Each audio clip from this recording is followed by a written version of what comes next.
It's Janice. Welcome back to Cookie's Place. So I just wanted to give you a little follow-up and let you know where we are. So we put up another section, an area of Soffit, and it's really looking great. Thank you for Joshua's help in getting me to where I needed to be. So these are some of the tools here that we're using. I'm using the scaffold. We've got the ladder, and this is just everything. For cutting wood, we use just all of this, and we've got the saw. So puzzling this together and putting it together, it's like I said in my last video, you have to have patience, and it does take some time. So what I wanted to do was show you some of the things that we've done that helps us to find the pieces quicker. So follow me. So we've got different areas of soffit. So you know that when you first tear down after the disaster, you know where your soffit base basically was, and you know where you had your lighting or fixtures, and so that I kind of had an idea of where everything was. And to really get started, I went back and looked at the pictures, so I kind of knew. So what I did here was I said, okay, I did the measurements. So this stack here is 11, just 2 inches short of 12 foot. And this stack here is another shorter area. It's more closer to 11 foot. This stack here is specialty cuts. So whenever we have something with a specialty cut, like we got that's for lighting, you know, or if it was for lights or plugs, all of this has specialty cuts.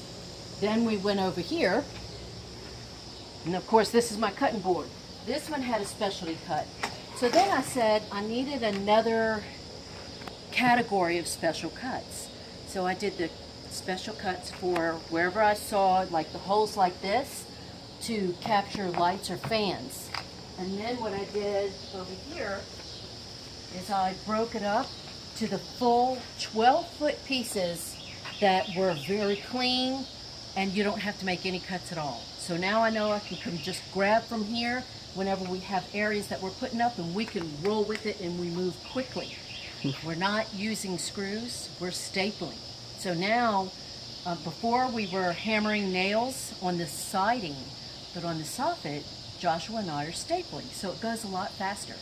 And on this stack here, this is specialty cuts just for where you have an alignment with the bricks. So what you'll see is, not on this piece, well, let me show you. Like this one's in the wrong area. But I put this one here because you see the two sides are cut. They got a little area over there, about 1 inch on each side. So all of these have a special cut on the sides. So that's our stack to come back and look and say, maybe I can use this piece. So far we're doing well, we're moving along, and everything's great. So it's taken us 3 days. It took us 2 days for that first section over there, this longer section here, because that was when we were really just trying to divide the areas up. So it took us longer. So Joshua and I said we have to move, because it was taking us so long.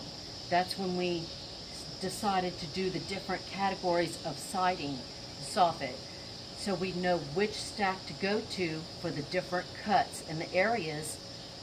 It made it a lot easier. So, and then today, it just took us the 1 day to do the one area.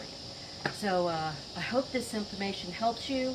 If you ever have where you're trying to reuse soffit, it's been useful for me, and I just wanted to give everybody a heads up, and it can be done. So y'all have a great evening and a safe 4th of July.